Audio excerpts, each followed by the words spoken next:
The Sharks are circling. 2 points. Arsenal, you cannot lose this North London derby, can you? You cannot lose it. Because you'd be 2 points above City with City having a game in hand. The title race is heating up. City have done their bit. Over to Arsenal tomorrow. Now, obviously, I'm a Spurs fan. I've done previews for the North London derby on my Ben Bowman THFC channel, which I've collabed with on this, so make sure to go and check those out. I've literally just dropped a video over there talking about my last initial feelings for the game, trying to get that all out there. But obviously not talking about that in this video. Please make sure to subscribe to this channel, though. We're nearly at 1,000 subscribers. That is mental already, so I massively, massively appreciate that. I want to get there by the end of this weekend. City fans, if you're watching this, let me know your thoughts in the comments below, because I feel like there's been a bit of a narrative that you kind of almost scraped over the line a little bit tonight, which I don't really think is fair necessarily. Maybe that's a narrative that is just floating around my group chat at the moment from a certain Mr. Arsenal fan. But I think City did well. I think, look, Newcastle caused City problems. If we kind of look at the momentum of the game, City had more possession.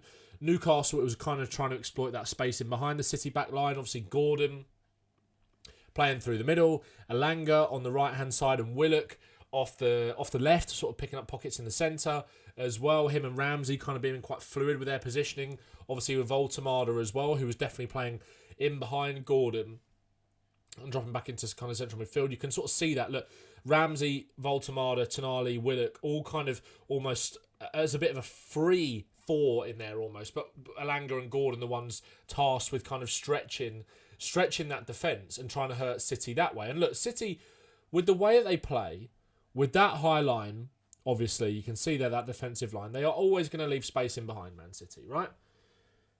So they've always kind of played with a sense of, not vulnerability, but risk to their game under Pep Guardiola, because they want to dominate the ball in the opposing team's half. And obviously, that's kind of what they're doing at the moment. And obviously, they don't have the same level of quality of player as they did when they were doing the Centurions, when they were winning the treble. There's still key pieces of that puzzle still there. Rodri, Bernardo Silva, Haaland, Ruben Diaz as well. But the rest of it is kind of different. It's not... Rodri doesn't have the same impact as he did. Bernardo Silva, who I think has been excellent recently, again, not the same kind of player. And Diaz and Rodri, like I said. But they look really hungry at the moment, City. And I think if you saw them at the end of that game, the way the players just kind of fell to their knees and got over the line, I think that's what that second half was about.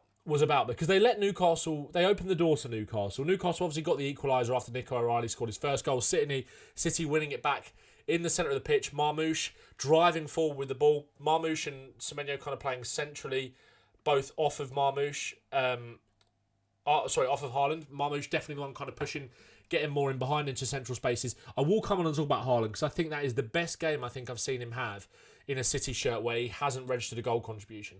But yeah, you can see Semenyo drifting over to that right-hand side, but definitely allowing to get inside into central pockets as well, which I think is a credit to Pep in terms of how he's platformed him to be able to kind of hit the ground running. I think there were question marks maybe a little bit over whether Semenyo, no one doubted his quality at all, but like, could he come in and be like a needle mover for a title-winning team? And I had my doubts about that a little bit, despite the fact that I thought it was definitely an astute pickup from Man City. But the way that he's hit the ground running has been superb. Look, he was quite wasteful, I think, with his shooting tonight. Missed a few chances, had a few dribbles, and then got a shot off that was either over the bar or straight at the goalkeeper, or just, but he did really well for that second goal. Coming inside off the right-hand side, and then a perfectly weighted through ball in behind to Haaland, who crosses it, obviously, for O'Reilly to score. And I'll talk about O'Reilly as well. But I think Semenyo being kind of allowed to get into central spaces, link up with Haaland, rather than kind of being stuck out on the wing, I think has brought the best out of his game, because he's a genuine goal threat. He moves very smoothly with the ball, can shoot off of both feet, and I think it's really worked. And especially when you've got another runner in that front line as well, in Marmoush, and we've seen Haaland drop deep, we've seen him link up the play.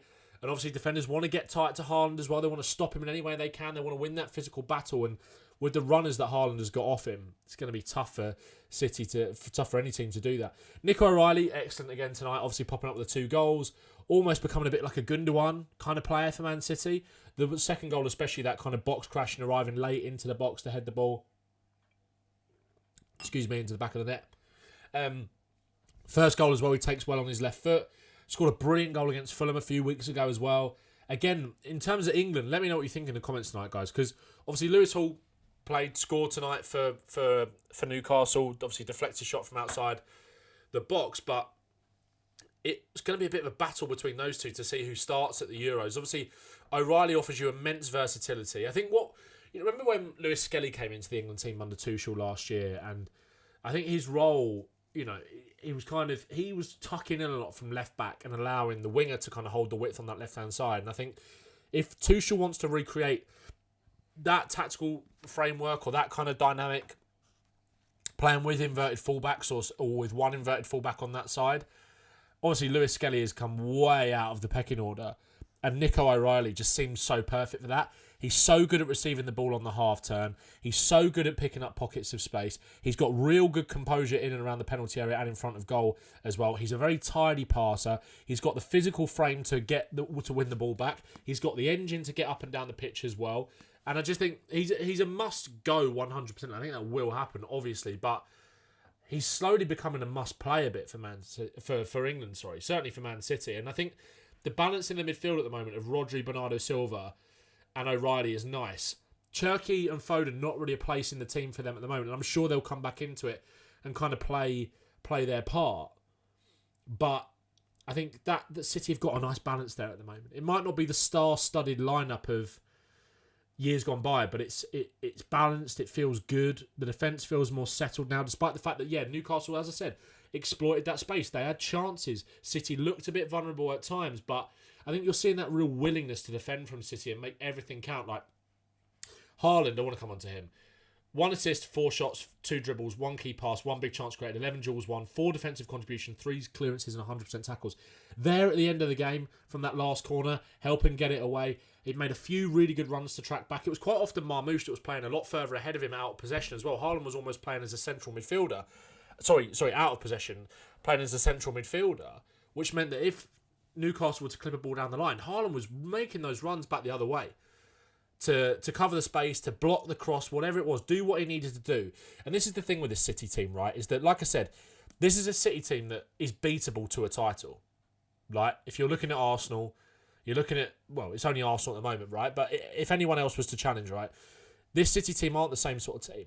But when you get into this stage of the season, I thought it was quite a remarkable stat that Darren Fletcher said on comms tonight, where he said that, I think, on average over the last, I think it might have been 3 or 4 seasons, Arsenal and City kind of going for the title with each other. City have averaged 29 points across their last 12 games, and that is the stage that we're at now. Arsenal have averaged 22. The league is in City's hands enough already as it is. The momentum is with them now. Like I said, not vintage City tonight, not massively, massively convincing, but they get the job done when it really, really matters. And Arsenal haven't done that in the Premier League. And they come to Tottenham tomorrow with a point to prove, obviously. Maybe with a little bit of fear. But I think this Arsenal team mentally, despite the fact they, Arteta said that he doesn't believe in the kind of bottler narrative. Of course you're going to say that self-preservation. It's your own team. You're going to protect your players. But it's there for a reason, guys. But that evidence shows you that when it gets to this point in the season, they do start to crumble. And I think City are just finding themselves a little bit now. They feel more comfortable a little bit in their own skin. They look like winners, despite the fact they don't look like as good a team as they were before. And this is why it'd be such a massive missed opportunity for Arsenal. It really would. But Haaland, like I said, an absolute born winner. The energy. Brennan just coming off the back of a little knee problem as well, right? The desire to get back and make the difference defensively like he did. I think that's the best performance I've ever seen him have without registering a goal. Obviously, goal contribution with the assist, but a goal. That's what Haaland's known for, right? The robot. And bear in mind, what was it? A couple of years ago, Roy Keane said that Erling Haaland's hold-up play and link-up play, or general play, was like League 1 or League 2 standard. It's like, are you watching that tonight? Just so clean, I thought, in everything he did. There was a moment in the first half as well where he linked up nicely. I think it was with Marmoush. Got the ball out of his feet, got a shot off, dragged it just wide, but the link play there. I think they're just mentality monsters, City, and they can smell it. The blood's in the water. It's going to be fascinating to see whether, obviously I hope they go over the line. I think a lot of people hope City get over the line and win this, and because they don't want Arsenal to win it. If you're an Arsenal fan, obviously you're going to want to, but the Sharks are there, they're circling. There's an element of vulnerability there at the moment. You can get in behind that defence, but that's just because of the way they play, and I think City have still got all of the weapons to outscore you. And on the bench as well, with Shirky and Foden coming off it. It's a good team. It's a good team with leaders. The Newcastle were decent tonight. Again, 3-way wins on the bounce coming into this. They've got a dreadful record away at the Etihad. They haven't won there since, is it 2000 in the Premier League, I think, maybe? Or certainly in the mid-2000s at the latest. Lewis Hall, again, showing what his quality tonight. Like I said, I thought Gordon caused some problems. I'm still not massively sold on Elanga.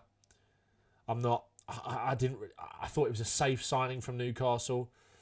Harvey Barnes looked all right when he came off the bench, had a shot at the end.